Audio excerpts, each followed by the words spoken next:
In 2018, deep in the heart of Central Asia, an obscure republic came up with what they thought was a brilliant strategy to stop their skilled workers from leaving the country. Their solution? Simply ban everyone from leaving, effectively turning the entire nation into a massive prison.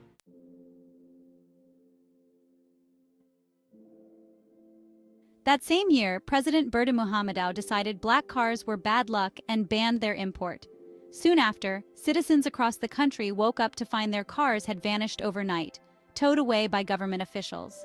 To get their vehicles back, owners were forced to pay hefty fees to have them repainted. Before long, this bizarre decree extended to all colored vehicles. If you look at satellite images of Turkmenistan today, you'll notice every car is white, the former president's favorite color.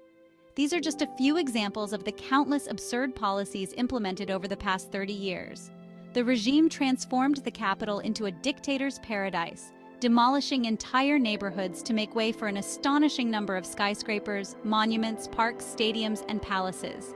Each building was constructed with flawless Italian marble and adorned with gold.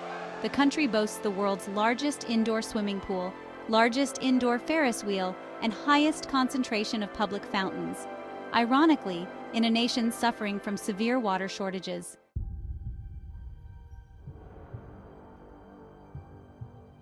Since gaining independence from the Soviet Union, Turkmenistan's leaders have painstakingly revived Stalinist-style rule. Today, it stands as one of the world's last true totalitarian dictatorships. Secret police torture political opponents and use psychological warfare. Those deemed enemies of the state are paraded on national television, forced to confess, and beg for mercy to spare their families from the same fate. Any criticism of the government is considered treason, often resulting in long-term imprisonment, forced psychiatric treatment, or exile to the salt flats of the Caspian Sea. Last year, Turkmenistan was ranked among the world's least free countries, surpassed only by Taliban-controlled Afghanistan and notorious North Korea. With power passing from Berdimuhamedow to his son in 2022, hopes for improvement have all but vanished. But how did Turkmenistan become such a nightmare?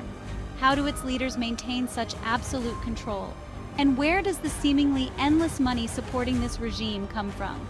Today, let's take a closer look at one of the world's most bizarre dictatorships.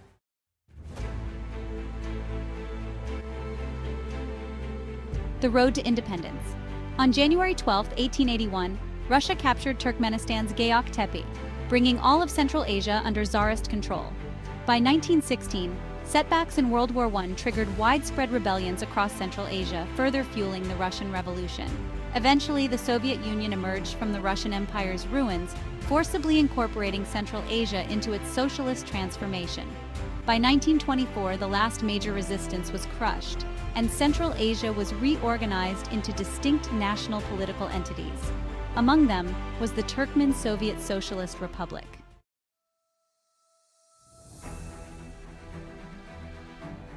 The rise of Niyazov. Born in 1940 in a small village near Ashgabat, Niyazov joined the Communist Party in 1962. He quickly rose through party ranks, and as first Secretary of Turkmenistan, transformed the local Communist Party into one of the Soviet Union's most rigid and conservative factions. Facing widespread food shortages, economic stagnation, and social reforms that were causing unrest in other republics, Niyazov became notorious for ruthlessly suppressing any disturbance. Yet resistance in Turkmenistan was surprisingly minimal, partly due to its rural agricultural nature and decades of Soviet influence that had shaped a deep conservatism and culture of submission to authority. When the Soviet Union began dissolving in 1991, Turkmenistan had to embrace independence. On Independence Day, the country witnessed its first presidential election, with Niyazov winning 98.3% of the vote as the only candidate. 2 months later, the Communist Party officially dissolved, replaced by the Democratic Party of Turkmenistan.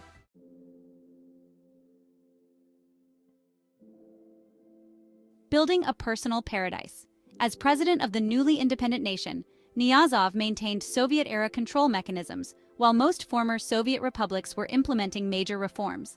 Under his leadership, the economy remained completely government-regulated, with comprehensive controls on prices, wages, exchange rates, and international trade. In May 1992, under Niyazov's direction, Turkmenistan adopted a new constitution. On the surface, it established a presidential republic with checks and balances and guaranteed religious, speech, and property rights. In reality, it consolidated Niyazov's complete control over every aspect of Turkmen society.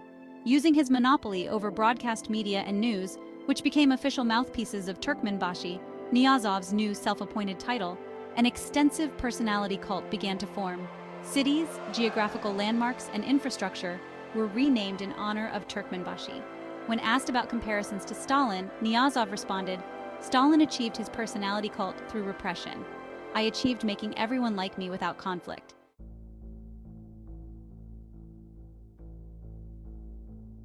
The golden age that never was. Niyazov claimed Turkmenistan would enter an economic golden age under his 10-year leadership. His plan was simple. With complete control over the world's fourth-largest natural gas reserves, he could pacify Turkmenistan's mere 4 million people by providing free natural gas, electricity, water, and heavily subsidized food. Meanwhile, he could enrich himself and the political elite while maintaining a massive security and propaganda apparatus to ensure his continued rule. Despite Niyazov's optimistic plans, Turkmenistan's economy declined. Due to Soviet-era controls, the country lacked the capacity to refine its raw materials and infrastructure to sell its goods beyond Russia. Consequently, Turkmenistan's natural gas could only be transported, sold, and processed through Russia, which purchased these commodities far below international market prices. To break Russia's monopoly and enter global markets, Turkmenistan negotiated pipeline construction with neighboring countries and even discussed energy deals with U.S. President Clinton. While these plans had limited success, they forced Russia to sign a more favorable natural gas agreement with Turkmenistan.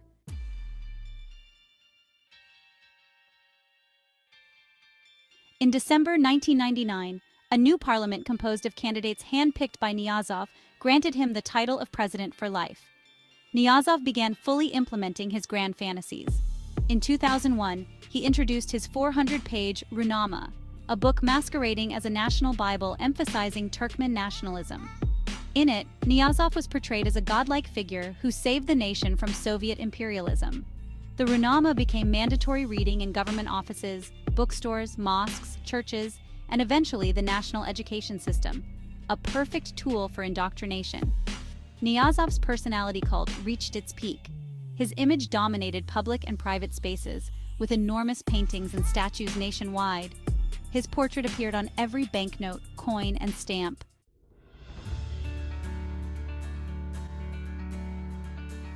The new generation of control. Just 5 years later, Niyazov died of cardiac arrest, leaving behind one of Earth's most oppressive totalitarian regimes without naming a successor, creating a massive power vacuum. In 2007, Berdimuhamedow was elected president in what was widely considered a fraudulent election, violating constitutional provisions against acting presidents running for office. He inherited the same absolute power and quickly began reversing some of Niyazov's most extreme decrees.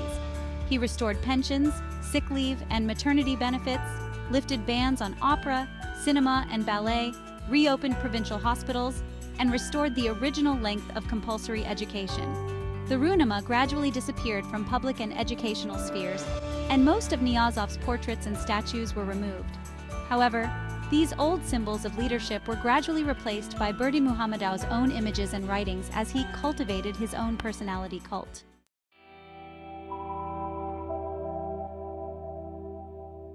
Modern-day Turkmenistan.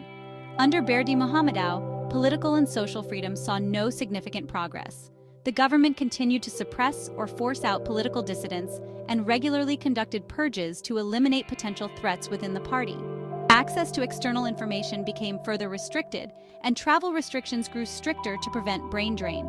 Corruption flourished, with reports in 2018 suggesting officials had accumulated $23 billion in offshore accounts. Although it was widely believed Berdimuhamedow would rule for life, he unexpectedly stepped down in 2022, paving the way for his son Serdar's presidential campaign. Serdar has pledged to continue his father's policies.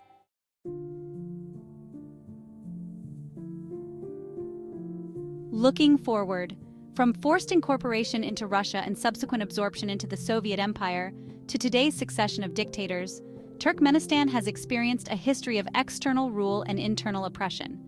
significant improvements in people's lives seem distant as long as global demand for the country's rich natural gas resources persists and the government maintains absolute control over its production. This industry control allows the government to comfortably maintain its self-serving regime, using its revenues to fund extensive security and propaganda operations that effectively suppress any meaningful opposition. The absence of pressure, whether from within the government, grassroots movements, or the international community, suggests that economic and political liberalization are crucial for improving people's lives.